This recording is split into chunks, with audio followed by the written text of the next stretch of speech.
What's up, everyone? I'm the Kaiju no Kami with... I'm Cruellica Kain. Yes, Cruellica Kain. With... Silver Quill, Ranger. It's nostalgia time! But I just want to say, for anybody who's watched our last group video... Verily. Aye. Oh, yeah, What is thy desire of the Power Rangers? yeah, we're on standby. Okay. This isn't King Odor, so it's not coming up with the modest royalty speak. And it's definitely not Kamen Rider Geats, so there's no Time Fire! But there is attitude.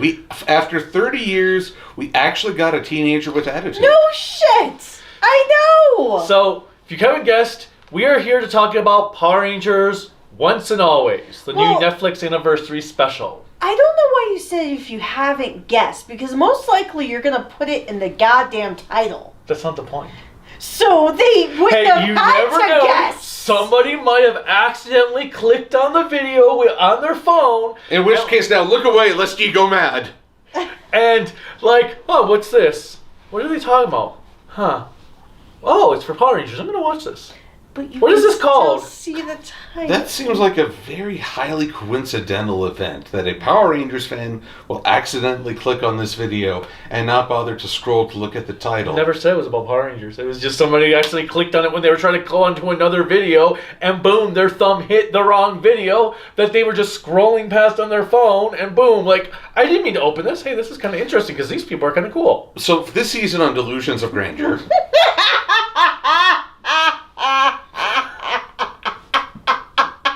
Your delusions. I'm grander. No, you're delusional. But anyway, like I said, we finally get a teenager with actual attitude. Because, look, I'm sorry, but the original 5 years ago were the lowest attitude you could ever have in a teenager. These were after-school choir singers or some such. So, I remember back in the early 90s, right before Power Rangers came out, I can't remember what cereal it was, but I got whatever cereal, and this was back in the day where they actually gave you Toys? shit with the cereal. Or you actually got cool stuff in They actually gave like these little standees, like cardboard standees of the various Rangers, Rita, and stuff like that. So I knew basics about Power Rangers before the show came out, and I thought it was interesting. And then when I watched the first few episodes, because I was in because it was 93, right? Mm-hmm. So I was in 8th grade at the time, because that just proves how old I am. I was going to be going into 6th grade. And I'm like, I've met high school students. They're nothing like this. They're not nearly that buff. Well, there's that too, but I'm like, where's the drugs? Where's the, drama? Where's the not Saturday? See, that's your problem. Wholesome. You were looking for actual teenagers, not fantasy high school. Well, okay. To be fair, have any of us actually watched anything that demonstrated legitimate high school? I've only watched one show. Which is? 13 Reasons Why. I was not interested in shows about high school. Well, I meant any movies, like if we watched a movie and they had something showcase a high school scene, like Not Another Teen Movie, or... I don't know if I've seen it. Not another teen movie. Wasn't that the movie that had all 20-year-olds playing the teens? That's Power Rangers. Yeah. No. Yeah. Nope, that is actually not true. Okay. Okay, outside of Jason David Frank. Jason's actor and Tommy's actor were 17 in the first season. Trini and Billy were 19. Okay. Oh, no. Zach and Trini were 19. So and how old Billy and Kim's actors were 22. So they were at best seniors impersonating freshmen? Yes. at best. Those few. Anyway. But, so, for nostalgia's sake, I admittedly only watched probably part of the first season as it originally aired. I know Heathen! This person here watched it all. Thou truest fan, would thy watch the first 6 seasons before they quit. Thank you. Now, did you watch all of it? Why are you? I watched all of it. Look, I remember the first commercial I saw for Power Rangers. All it was a shot of the T-Rex rising out of the lava. The narrator said, "The power of the dinosaurs has been unleashed." T-Rex hits against the Minotaur. They both fall down on the Mighty Morphin Power Rangers. And I was like, wait, what? What?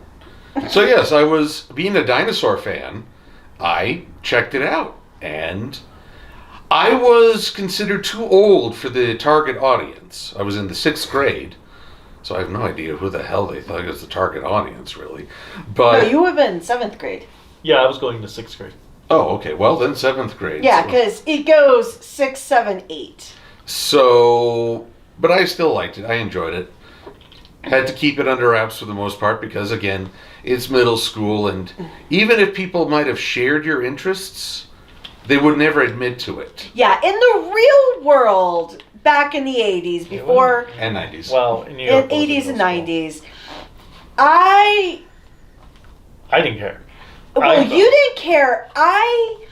So in 8th grade was the year I was bullied ridiculously. And I learned that if I wanted to not have any issues with any of my peers acting like douches to me, I had to learn to play the game. What game? Which one? Mario? Metroid? Mega Man X? None of those. I played the game of becoming one of the cool kids with all the high school students. That's what saved me, because then I became the person That's everybody not would a hang out with. game. The game of life. That's just manipulation. And you had a less than stellar experience. Mostly I just learned to keep my head down and soldier through. It's only later in life that I got to enjoy my eccentricity. And I've made up for lost time, I tell you. I had too big of a fucking mouth to be able to keep my head See, down. my introduction to Power Rangers was I'm looking through a toy catalog because my dad worked with a guy who was a toy collector, so he'd get the toy catalog. So he'd give my dad the toy catalogs for me to borrow to look at. And I'm looking at one and I'm like, oh, what's this? Multicolored heroes, dinosaur robots, evil space aliens. Reading the article. Power Rangers is based on a Japanese show about blah blah blah. It features teens in multicolored spandex who transform and fight evil monsters of Rita Repulsa with her minions Fly Guy, Babu, King, the Sphinx monster, and Squat. I think that was the other one with the toy. And Squat. And in October, when the show premieres in August, in October, a 6th Green Ranger will appear with a dragon robot. They will fight and blah blah blah. And I'm like, this sounds really cool. Sold. When is this coming out? So they fight, and they fight, and they fight, and they fight. And so... And then 2 weeks later, I saw a commercial, and I'm like, hell yeah! So I feel like the reason that I wanted to reminisce before we started talking about it is because I do kind of feel like this was pivotal to, I think, a lot of people in the 90s who enjoy it and then expanded into Super Sentai and other tokusatsu. For me, I watched a little bit of it here and there. I really didn't become like ingrained in the tokusatsu until 2001 when I had no other choice because the partner in my life... That was 2003. We started dating in 2001, so No. you let us watch other shit. But we didn't start watching Toku until 2003. I understand that, but you still had me watch Power Rangers. No, I was kind of not really watching Power Rangers but back. we did... Okay, well, we watched other stuff that were Power Rangers. It wasn't until I watched Gal Ranger in January of 2003. And this guy is, like, bored out of his mind now. Actually, I'm trying to look up a question I have because, well, while you debate this, I do want to know Why wasn't Amy Jo Johnston in this? Oh, she didn't want to be seen in a spandex suit in her 50s. So, but none of them were in there. Oh, okay. Well, with yeah, the helmet Zach shots. and and she's writing a comic book anniversary special for Kimberly well, okay. with but oh god, the company that does the Power Rangers comics now. Dynamite, IDW, Dynamite. No, neither of those. Oh my god. Either way, we've been going for a while and haven't talked about one thing about Well, I was the about to go actual into once it. and always. No, I was going to go into that mainly because I remember when I first saw Billy years and years ago, and I have to say, how the movie starts is we get introduced to Billy transforming into the Blue Ranger. What I found interesting though is when we first see him, he's on the ground, but we see his name is what comes up last in the credits. I was wondering about that. I actually found that pretty interesting. I actually found that kind of insulting because he really carried A good. the story. But you were saying. I was saying that it was interesting to see him because, one, he looks good for his age, being in his 50s, or late 40s actually. But it also, no, it would be 50s. But it was also just fascinating to see how he, and I know he's an actor, but how he still weaved into the character of Billy. Yep. Well, actually, they all did. The only person I think I didn't feel was as committed, but you made a point on that, was Rocky. Yes, unfortunately, the Rocky probably.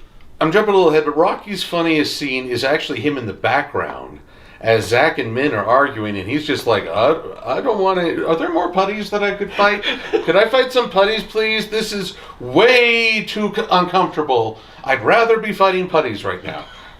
But, so, we get introduced to Billy first, reintroduced to Billy. And then Robot Rita. And Robot Rita. Now, what did you think about Robot Rita? Because technically, and I did see this later on, but technically it was season 5, right? Where Zardon...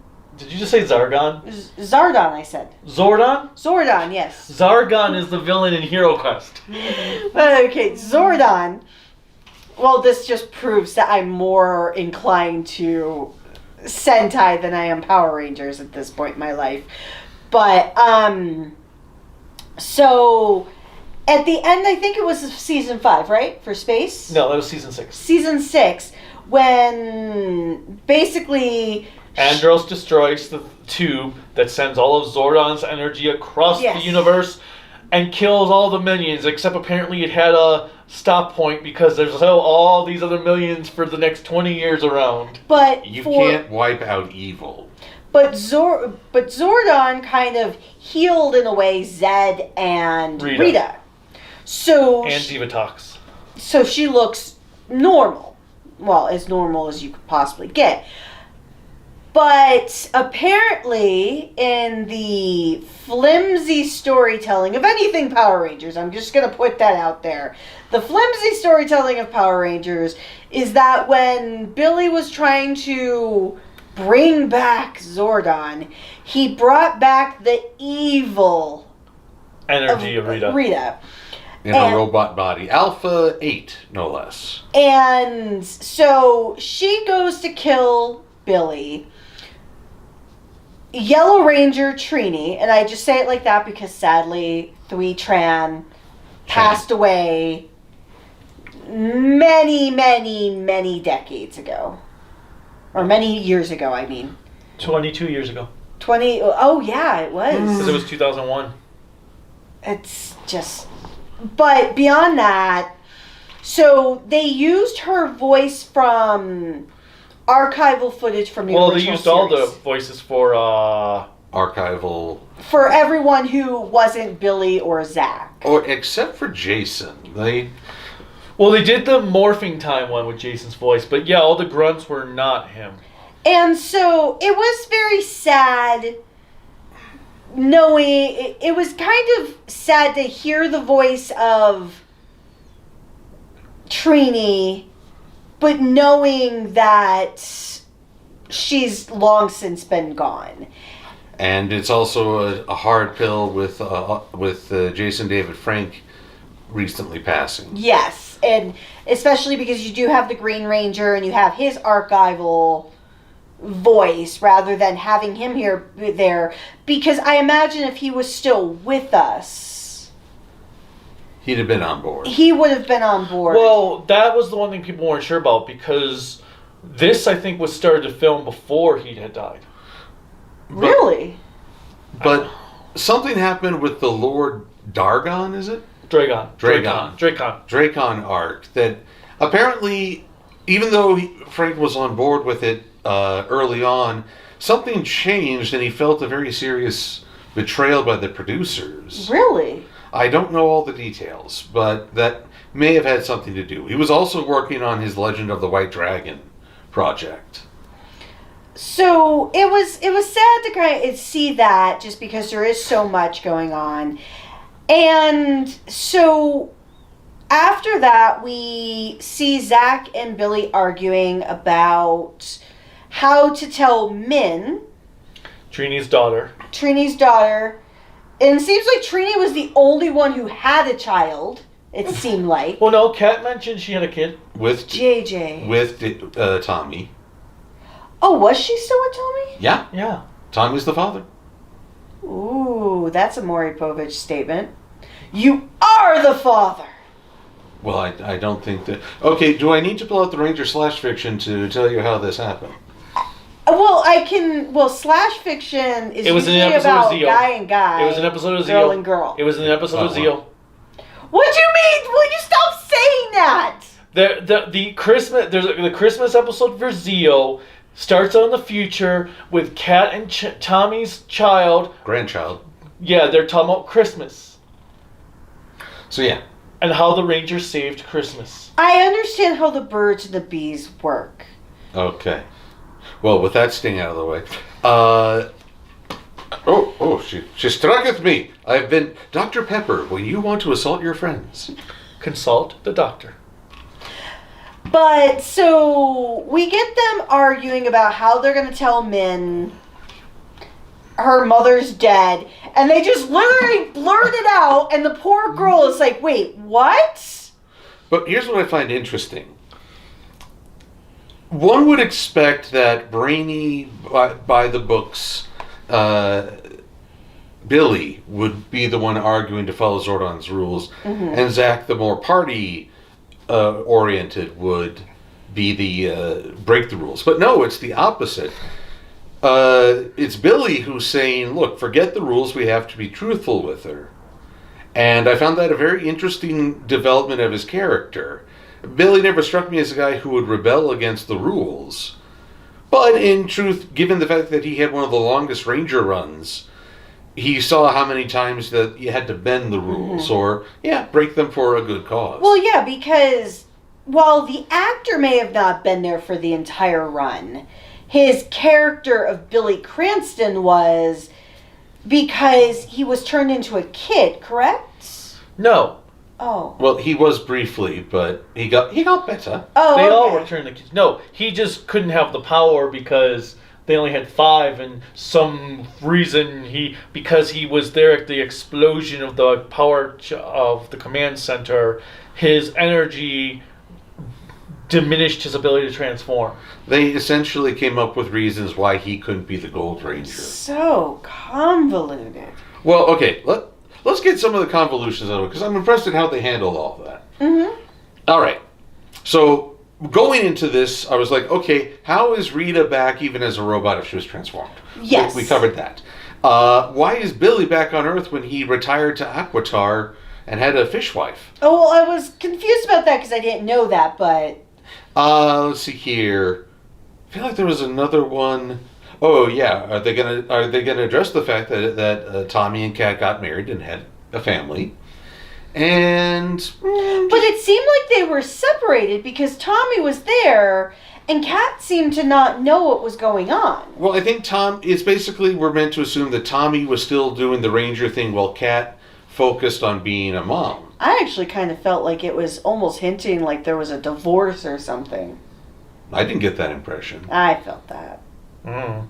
But that could have just been me too. But Oh yeah, and if people may sound off on is that sexist that Tommy keeps being ranger and Kat is the wife or mother stay at home.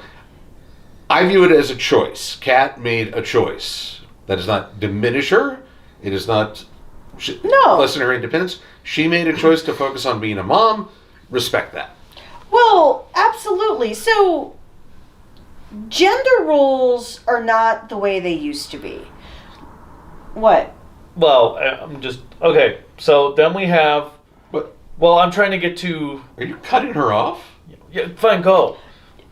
No, I was just going to say there's nothing wrong. Gender roles are much different than even back in the 90s. Yep. But it's choice. Exactly.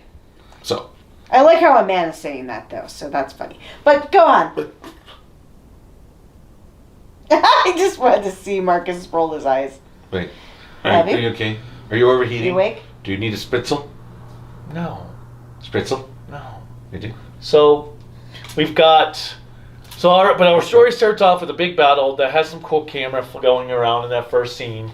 Fighting putties, and I like the way the putties disintegrated this time. So they went up the Zed putties. They disintegrated blocks, and then the blocks turn to liquid that just evaporate. That was pretty cool. Basically because they can't, the CGI budget wasn't allowed to keep all these blobs around everywhere. That and also cleanup is a breeze. I mean, when your minions clean up after yourselves, that's high quality boss management. Rita was actually looking at her carbon footprint. So she's not totally evil. Well, remember, it was also clay from the earth. There we go. If you go by the later half of this series. So we have our 1 year later jump where we have our exposition that Ozak gave up his councilman job. No, congressman job. Billy, we find out Billy had established a company years prior, which is designed off the command center, which is that art gallery in LA. Is that what it was? Oh. And that underground is a secret recreation of the command center's innards with a tube in case they find Zordon, because apparently he's going to be stuck in a tube no matter what they do. And Alpha 9, who is voiced by... Is it actually voiced by? Yeah, Alpha 5. No. Oh. No, Invader Zim. Oh. Horwitz, I think his name. The guy who's in Invader Zim, Billy, in Grim Adventures of Billy and Mandy, and he's Moxie in Hell of a Boss. Yeah. Oh, okay. So he's the voice as Alphas 8 and 9. And... Because is the original voice actor for Alpha still with us? Like alive? Yeah. But maybe retired. Oh, no. Wow, we are pausing to check our sauces. I know! No, I'm actually pulling up something. Yeah, you're checking your sauces. No, that's not what I'm doing. Yes, check your sauces. No. Check Isn't this exciting? So if you accidentally clicked on this video, I am sorry with the fact that we're delaying for content. We're really delaying. I mean, No, wow. shit. We're not even past the first act. Well, that's... Because you... Okay, well, go on. Okay, so anyway, so then we get our Robo-Minotaur, Robo-Snizzard, who is not voiced by Bryan Cranston, sadly, which it would have been really cool if he was, that take the power from Jason, Kimberly, and Tommy, and turn them into prototype toys that will look nothing like the final product. Wow. And Rita puts them into a machine, and she collects other Rangers because she wants that we never see. They're all off on screen. because she wants to open up a time portal to go back to the original Rita and give her all the spoilers of what happened from the last 30 years. I think it would be hilarious if Rita of the past was like, no spoilers. La, la, la, la, la, la, la. Well, I do like the fact that they give a lot of Easter eggs to the original series because we see a billboard with Bulk and Skull, Good to see him. which I was a little sad that they did not I know. I was actually surprised. appear. I was actually surprised they didn't appear, considering how often they've appeared in the franchise. We got the juice bar where Ernie, for the actor who played Ernie, sadly who passed away. We had Bandora's Palace. Well, that Bandora's Palace was the name of her the Bandora Protocol. Oh yes. Well, but they kept the Bandora's Palace name on it. Yeah. Mm-hmm. I found that funny. No one ever really questioned why is it called Bandora. It's just a little nod to the Jew Ranger. Well, I always found it funny because I always thought it was supposed to be Pandora's Palace because they opened up a box that unleashed a bunch of evil across the world with an evil witch. Yeah, but they have to put a spin on it, so it's Ban, not Pan. I also like the fact that even though we didn't get to see Tommy or Aisha, not Tommy, We did see Aisha. Adam Adam and Aisha transform into their ranger forms. Well, I'm guessing, being that they're working for the space police, they're not rangers anymore. No, I understand. Well, they're rangers, but maybe not those rangers. Yeah, rangers. They're in between rangers. But it was kind of cool to see, for the most part, everyone that they could include. I understand that Kimberly's. Well, I did like Actress, when they Angel. showed their Bandora Protocol, and you had the list of Terra Venture. Oh my God. Well, you had Osaka as one of them. That was actually kind of cool. But you had Terra Venture, you had Miranoi, you had All of the places. Angel Grove. What was it? Mariner Bay, Mariner which Bay. is Lightspeed Rescue. So on and on, basically alert. It's kind of nice to think that all the ranger teams have some form of coordination. Well, it's kind of one of the things that, even with Sentai, Oh, and the Sky Island from Wild Force. I thought Skypiea, but I like the fact because even with Sentai, you always wonder outside of the Versus movies if the other Rangers cohabitate in the same world. I know they don't. I'm just seeing it was kind of cool here to see that in a way that other Ranger teams from future franchises that don't include Tommy do exist in the same universe. But they're still getting attacked and captured because tracking and morphing. You know, I just realized something. They didn't need to kill the Minotaur. They just needed to get his shield away. Mm-hmm. They only needed to kill Snizzard. And Snizzard seems to be one of the most iconic monsters of Mighty Morphin. And the Minotaur, even though King Sphinx is the best. Well, King Sphinx was more fun in Japanese for my money. Well, I like them both, but yeah, Japanese, there was no contest. Funny enough, I like the spider. The one that replaced the Guardian. But I digress. We're still trying to get through. So, 1 year later, Min is still thinking revenge. And I appreciate that they're talking about the difference between justice and revenge. Well, I appreciated that because, in all honesty, during the original run of the series, there was never any talk about justice versus revenge because they were doing it selflessly. There were the rules, especially never escalate a fight unless you're forced to. Mm-hmm. So there is the argument that there is retribution is inherent to our justice system, and that's a valid argument. But justice, there's a difference between I'm going to make you pay for what you did versus I'm going to make sure you never hurt someone again. Now, I will say there is one thing in this special that will cause controversy. Are you talking about the boyfriend thing? Yes. No, that's not controversy. Yeah. That's being... No. I am not... Well, Power Rangers already passed controversy. They've already done that. Well, Wait, what? The Green Ranger in Dino Fury is a lesbian. Oh, I didn't know Yeah, that. she has I think she has a girlfriend in the show. but it's fair that in the 90s this wouldn't have happened It shows Power Rangers as growing up with our culture. Well, and that's why I wanted to say that, because Billy's actor, that's one of the reasons why he left the franchise in the first place, is because of the gay shaming, so to speak. Yes. And so I actually thought, I didn't know about Dino Fury, but then again, I'm so far behind on the American side. As am I. But I wanted to mention that because I know right now I don't have controversy in it. And I didn't feel like it was a forced thing. I think it was just a way, though, to show that she'll jump in to help somebody. And the only reason I mention it is because with so much bullshit going on right now in our country, there's going to be some fans out there who are like, oh my god. Oh, yeah. Oh my god, you can't do that. Oh my god, it's woke. It's woke. You put a gay character, you put a gay couple in the show. It's going to tell my children that it's okay to be something that is not.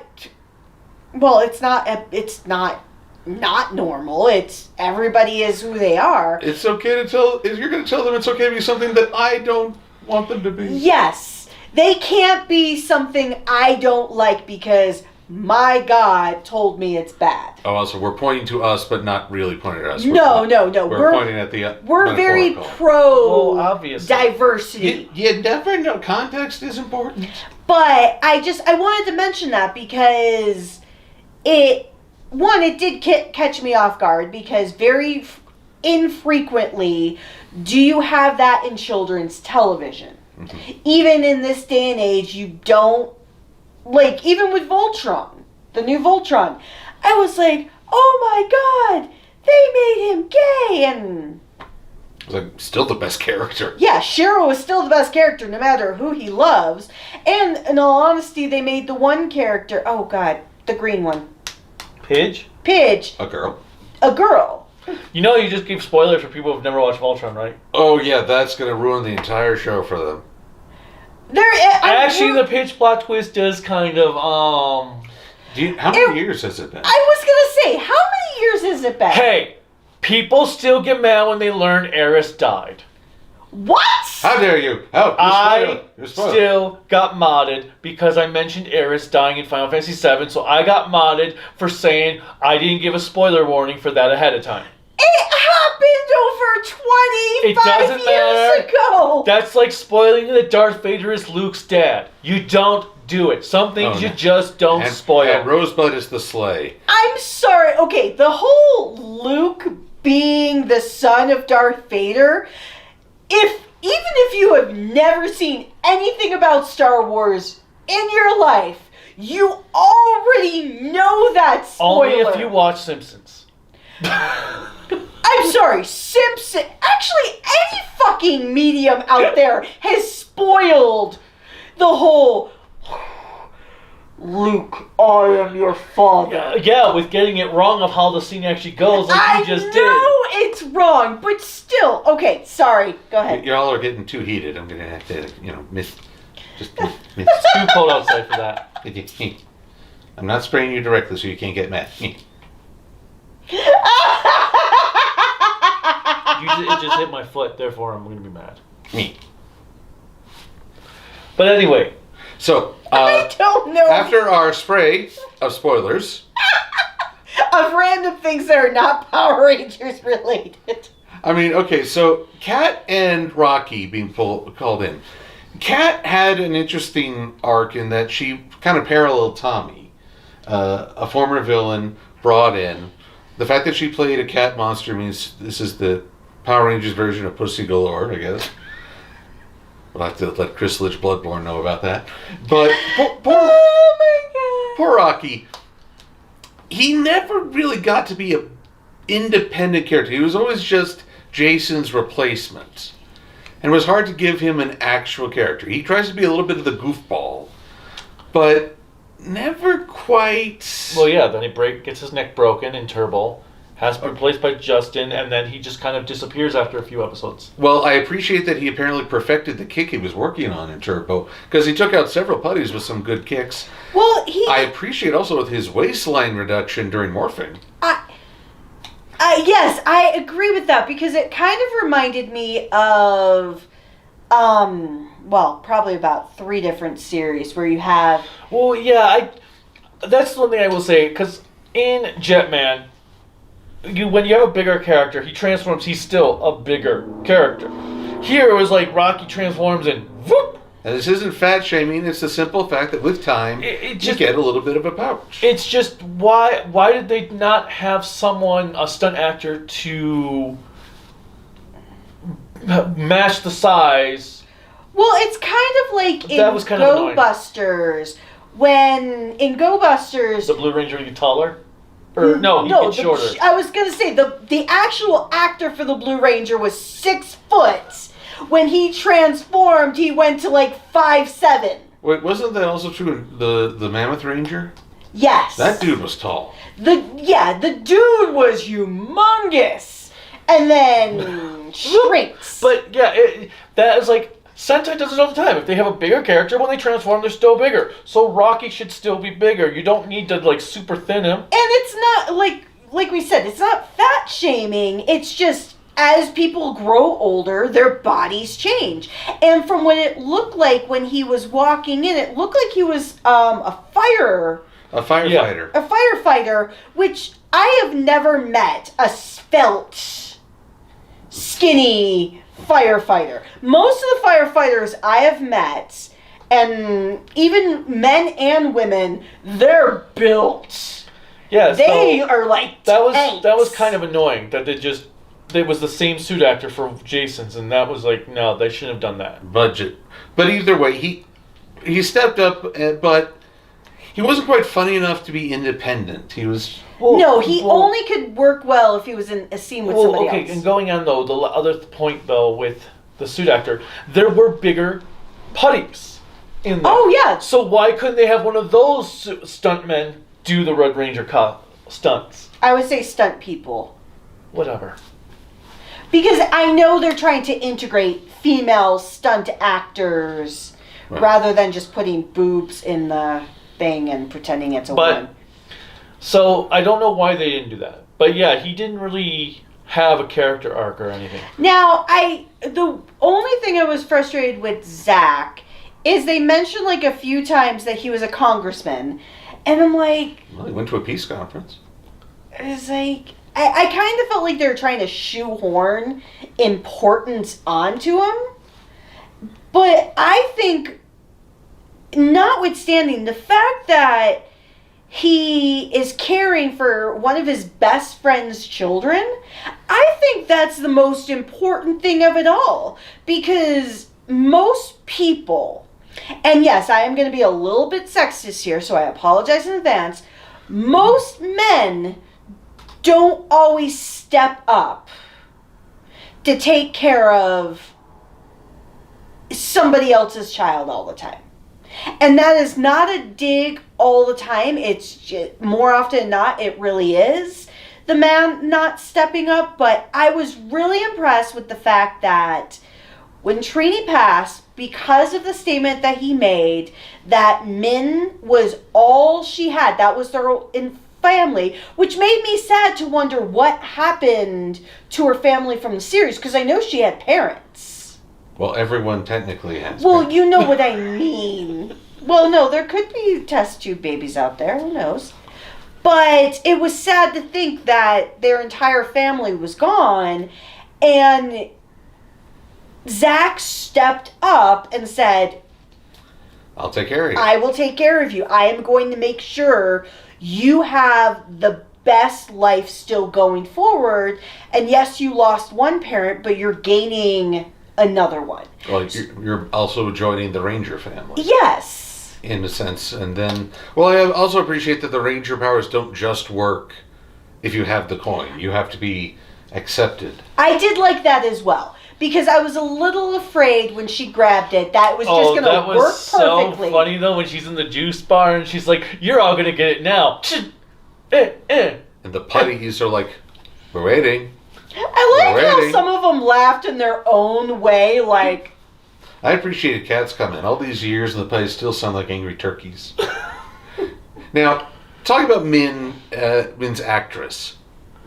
Kind of parallels Rocky. She's at her best. She does really good acting when she's playing off another character, having Yes. an argument. On her own, no, she's terrible. On her own, trying to react to something off screen, it feels more stiff.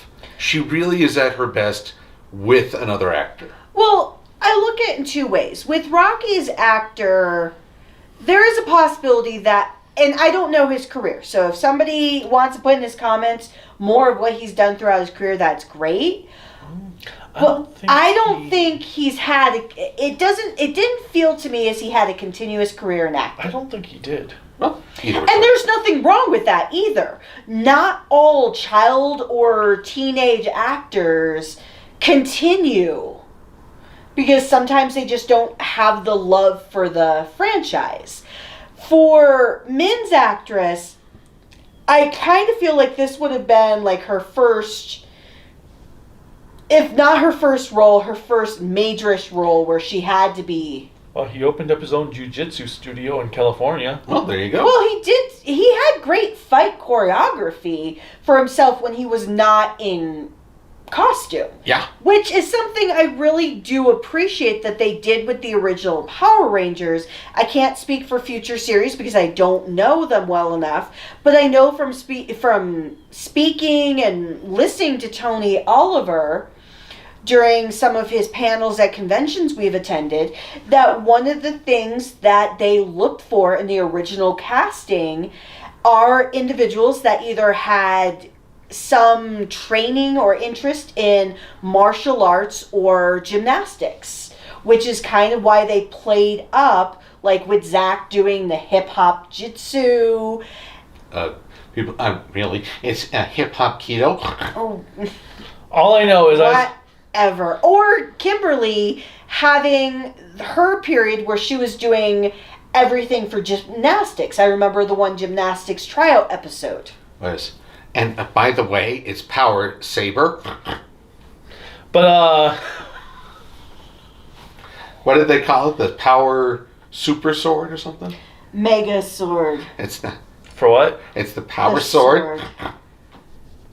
Oh my God, help me. No, we need to talk about the elephant, so to speak. Oh, the dinosaurs? No, the Mammoth Zord in the room.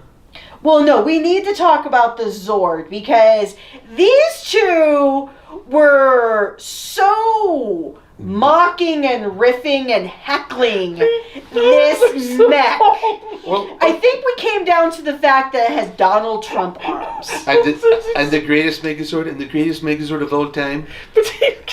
All I'm picturing is that fight with what movie was it with the T-Rex is like, yeah. Isn't that Meet the Robinsons? I have tiny arms and a Yes. big head. But all I'm thinking of with the Megazord is its arms are so tiny. Well, and they were not proportionate with the body, and they had no bulk to and them. the waist was so huge. Like, oh my. Well, let's list a few positive things. Compared to the CG used in the Power Rangers movie, when Compared to the ZG and Zenkaiser? well, everything's better than Zenkai. I think we've established that. But I'm thinking years ago when they had the Power Rangers the movie. Oh, God, yes. This was a marked step up. I will give that credit. I don't know. I thought it was kind of the same level, design-wise. My frustration, oddly, I don't know if it's ironic, when the Zords are being summoned to invoke that classic, I couldn't hear them. The T-Rex wasn't roaring.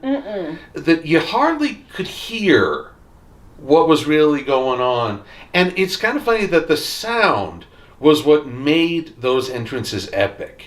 You hear that roar and it kind of vibrates in your bones. Well, it was so cool. Like, you got to see them come out of their Hiding spot. Original spots. And it went from, because the one thing that they did that I actually liked in this, for the nostalgic aspect, whenever you saw clips from the original series, they had like this graininess to them to really demonstrate the classic feel. And it felt like it was done purposefully, not just because they got bad quality film prints. So I like that, because the one cool thing is when you did see them running, you kind of got to see it transition from classic to CGI. And I thought that was cool, but I will say, when watching them transform, I hear this one saying, well, why don't they just do the tank form? Well, yeah, why skip the tank mode again? They could have, you at least show it, combine tank mode, and shoot it, Snizzard. Maybe have, okay, he's too powerful for this. Now let's go into... Let's be fair, though. The tank form lasted maybe 3 episodes of use. But it was still something... That's what I'm saying, though. He's a purist. What I'm saying, though, is that they should have still at least used it once to show it off. Oh, yes. And they didn't have the voice Megazord sequence has been initiated. Well, that's fine, because, I mean, it is a brand new Zord set. Oh my god, I don't know who's more of the purist here now. Well, my thing Dumb or dumber? Well, Or dumbest. No. There. You need to cool down there.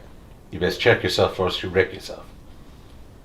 Moving on past the 90s. Me. But then also, here's the biggest disappointment for me. All the villains in this are defeated with a poke.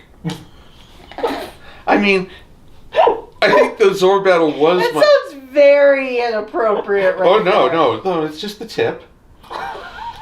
It's just the tip. As you see, Snizzard, Robo Snizzard or whatever, you know, they do the big chop finisher in the cockpit. Cockpit. But when it comes time to actually slay it, I appreciate that the Megazord now does a giant flip over its head, but it just pokes him in the side, and that was it. I know, they're like, that's it. Although I did like when he did the little Robert Rodriguez type move where he just walks as the explosion's going on, just walks away with the explosion behind him. Like Desperado. Although now all I'm thinking of is Ryan Reynolds did a backflip, snapped the guy's neck, and saved the day. But then Rita is also mostly defeated with one stab, and one stab from Rocky's Red Ranger sword destroys the Minotaur. That was cool, though, when he just went up and went like, boom! But it's just one stab, and I'm like, wow, for a group that's more powerful than the past, they're dying to rather limited penetration. But then we have Rita, who got stabbed first by the lance, then pinned by the daggers. Now, I will say it was cold-blooded of Billy to stab her through the back, where you actually saw the lance protruding. I was like... Hey, Billy's carrying a lot of guilt and emotion. No, I understand, but... Well, it was like, wow, he just did that. And who was telling Min not to go out for revenge? Well, that's kind of what I thought, because I've always viewed anyone stabbing someone else in the back as villainous. Mainly because I feel only a villain would be so cowardly to stab somebody in the back. Yeah. But, you see an opening, you take it. True. So, now, some folks might wonder, well, all that talk about justice and the final blow from Zack, this is for Trini. Is that revenge? No, I think you are being stopped in Trini's honor. Well, yeah, that's still justice. It's not revenge. Revenge is that you would try to make Rita suffer endlessly, or the whole point of revenge is that you're supposed to inflict equal amount of pain on the victim. I also look at revenge as ignoring all of the suffering by other people. Thinking about, like, I'm trying to think of other examples, but anytime I've seen, like, a revenge story, it's almost like come what may. You'll see explosions everywhere. You'll see other people suffering for them to take down the villain. And yeah, it's cool in a cinematic fashion, but when you come down to it, you're like, how many more people have died? Oh, and then there's something like The Last of Us 2 where they choose not to kill at the end, but But- there's like a pile of corpses in the back, like, it's a little late for that. But, there was one other morality thing. When Billy said that rampant destruction or full destruction was rarely a positive solution, I thought, well, wait a minute, that's what you all did every episode. You blew up the villains. Speaking of which, that had to be the most sturdiest driving device ever. The fact that it didn't fall over because it had 2 robots attached to it. I did love the line from Snizzers. We work for a galactic war criminal. You're going to have to be way more specific. That was the best line ever. You killed my sister. Mother. Who? Can you... All I thought it was Batman Beyond. I was thinking the same thing, so... You killed my father. Do you have any idea how much that narrows the list down? How little that narrows the list down. But yeah, these... They know who they're working for.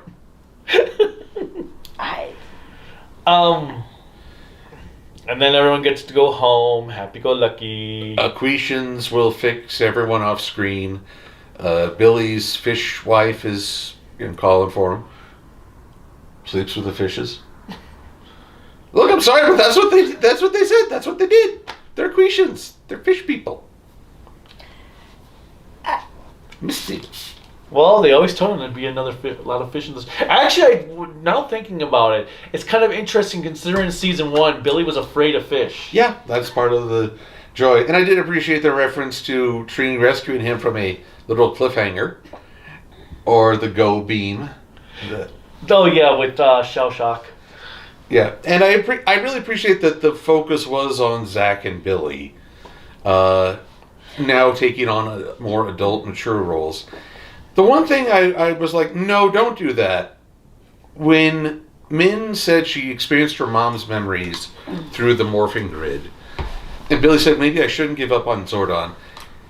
You can't keep trying to resurrect the past. Part of this was a lesson. Look at what came up. Focus on the future and what you can contribute in Zordon's memory. Don't stop trying to resurrect him. Well... Resurrection! I agree 100% because I feel like by trying to resurrect Zordon just from knowing how he goes out, the reason he goes out, and... Well, they're trying to undo his sacrifice. Well, that's what I was going to say. He was the perfect martyr for that entire scenario, and also a sign the Rangers didn't need a mentor. They were stepping up on their own. Boom Studios. That's the comic book company that is Power Rangers. Oh, right. We were all waiting with bated breath. Yes, yeah. Thank you. Oh, though I will say, having seen some of the Boom Studios artwork, I appreciated that when the Megazord was running at Snizzard, it didn't look like it was doing the double jump from Ghosts and Goblins. For those who don't know, Boom Studios did a drawing of the Megazord running, and it was so exaggerated that I could only liken it to the pose in Ghosts and Goblins. Are you talking about the Power Rangers versus Godzilla comic one? Yeah. I think the other thing that I will say did like a little twist in my heart, because I actually remember the episode where Kimberly and Zach start singing. Oh, with her guitar. With her guitar. Because I actually remember that episode because it was at the end of the episode. Everybody is hanging out after a hard day's battle. With guitar, no. Yep. And having them sing a song, and you see all 6 of the original Rangers, and knowing that 2 of them are gone. And they're gone so incredibly young. Trini much, much younger than she really should have ever gone at. But Tommy at the same time. And it's heartbreaking because even if you didn't watch all of the original Power Rangers, you watched a portion of it, you watched all of it, they still were a part of your lives for that period of time. And it's still very sad to know that a piece of your childhood is gone. Or that a person who helped give life to that is gone. Yes. Oh. But in a weird way, they are preserved in the work. Actually, no. I will say there was one thing though. This special did not answer the most important question of all. What? Did Zach ever actually get to go out with Angela? That was far too much pride. Angela, I think, was a high maintenance. Honestly, I feel like Zach may have dodged a bullet. But the fact that he kept his hip-hop keto going. Oh, that's right. You called it the hip-hop jiu-jitsu or something? I didn't remember it's called hip hop. All I know is I want to see. I remember the episode I from wanna back in the see day, but Zach from Power Rangers have a dance battle off with Majima from Yakuza. yes, that. So for your awareness, one of Majima's main moves that started from the first game In Yakuza 0. is that he learns this breakdance fighting style. And so when Min is like, are you breakdance fighting? It just, yes, that's a thing. It's really called the hip-hop keto. But I was really proud of the two of you. Hi. So if you've ever seen the anime Overlord, That one time. in the first or second It's episode, the third season. third season. So, no, I was going to say the first or second episode, Ainz says something about taking over the world. We then fast forward all the way to the third season. Ainz has forgotten what he's talked about because so much shit has happened. His minion, because I can't remember the dude's name, Demiurge, he is talking about what Ainz said in the first or second episode, I can't remember which one, about his plans of conquest. And all you see is Ainz is like, what did I say? And He's like, our Lord has talked about blah, blah, blah. Oh, you remember that? Yes, from that one time. Cool. One time. so when we see Min fighting with the crane, you're like, isn't that the crane No, Mantis style. Manta style? And you're like, yeah, from that one episode. And you're like, yeah, that one episode. And I'm sitting here like, what episode? Where she fought a giant mantis. I understand, but it was just, it felt so like that Overlord moment where the two of you are like, oh yeah, that episode. And I'm like, yeah, that episode. We could have gone vaguer. That episode, with that monster. Right, that monster. Yeah. That guy. And I'm like, That one, yeah, from that one episode. That one episode. one episode! I'm like, And then that's Rita so cool. and then Rita says, mantis style, just like your mother. And all I'm thinking is if they say, oh yeah, just like that episode still, I am gonna punch a bitch. That's why I'm on this side of the So- sofa. Well, you just said that you're a bitch then. If I'm gonna punch a bitch, you're like, that's why I'm on this side, so I don't punch a bitch. Are So? you a bitch? Apparently, yes. Own your bitchiness. But Join me in bitchitude, Cruellica. I am queen. Whoa. I need you to reach higher there. We almost clocked him. Come on, let's hug it out, bitch.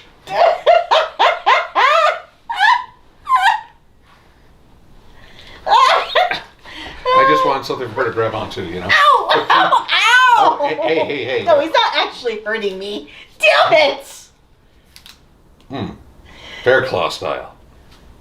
But anyways, I did want to mention that because being that the two of you are so familiar with all of the original series. Well, I did have watched every episode at least 10 times. Did have watched. Wow. I have watched every episode at least 10 Did times. have watched. Clearly at the expense of his English lessons.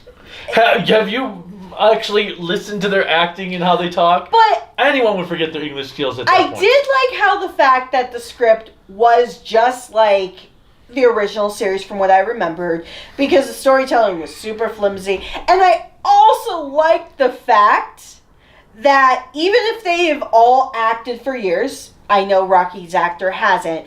They still overacted with the best of them. The overacting was strong with everyone. So, overall, I liked it. It does make me think of the Sentai Anniversary movies where it's nothing truly outstanding, but it's a harmless, entertaining moment. I thought it was fun. Yeah, great fun. I don't know if I'll go out of my way to rewatch it frequently, but to have seen it and to enjoy the nostalgia, don't fucking mess up my hair. I enjoyed it. And then how about you, sir?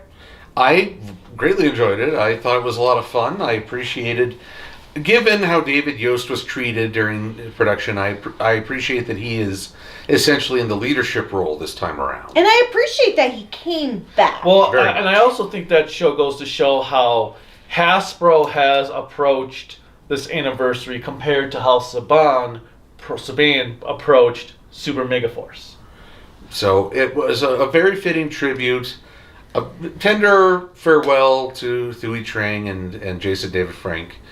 I don't expect to see them reprise their roles again. Maybe one day an actress under the name of Min will lead a new generation of Mighty Morphin. But either way, it's fun to know the characters we celebrate are still in their own way I don't know. alive. That'd be a lot of pink power. Oh yes, they threw in that reference too. One of the biggest memes of the whole show. Oh, wait, what? Well, because No, let him say it. He wanted to say it. Yeah, in an episode. Where, It almost sounded like you said in a wet dream, so continue. well, okay.